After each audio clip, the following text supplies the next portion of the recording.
Woodrow Wilson, addressed to Congress, April 2, 1917.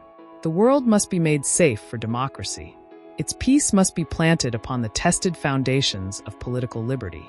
We have no selfish ends to serve. We desire no conquest, no dominion. We seek no indemnities for ourselves, no material compensation for the sacrifices we shall freely make. We are but one of the champions of the rights of mankind. We shall be satisfied when those rights have been made as secure as the faith and the freedom of nations can make them. Just because we fight without rancor and without selfish object, seeking nothing for ourselves, but what we shall wish to share with all free peoples, we shall, I feel confident, conduct our operations as belligerents without passion and ourselves observe with proud punctilio the principles of right and of fair play we profess to be fighting for.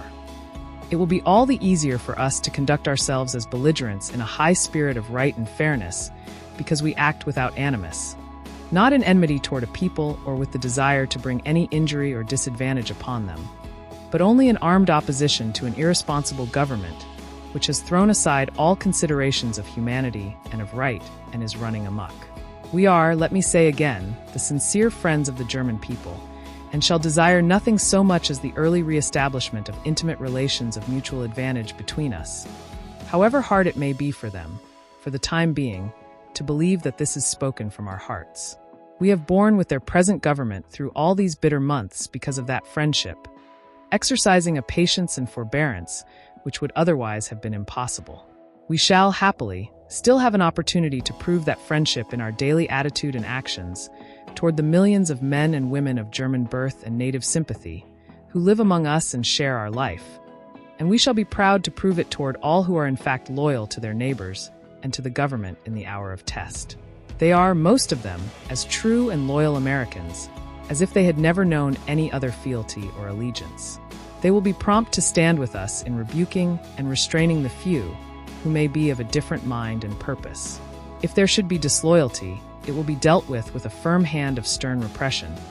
But if it lifts its head at all, it will lift it only here and there and without countenance except from a lawless and malignant few.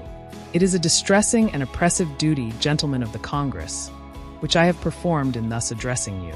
There are, it may be, many months of fiery trial and sacrifice ahead of us.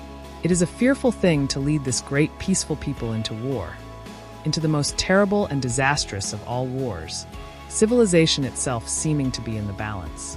But the right is more precious than peace, and we shall fight for the things which we have always carried nearest our hearts, for democracy, for the right of those who submit to authority to have a voice in their own governments, for the rights and liberties of small nations, for a universal dominion of right by such a concert of free peoples as shall bring peace and safety to all nations and make the world itself at last free. To such a task we can dedicate our lives and our fortunes, everything that we are and everything that we have, with the pride of those who know that the day has come when America is privileged to spend her blood and her might for the principles that gave her birth and happiness and the peace which she has treasured. God helping her, she can do no other. On April 2, 1917, President Woodrow Wilson of the USA delivered his address to Congress, calling for declaration of war against what was at the time a belligerent and aggressive Germany in World War I.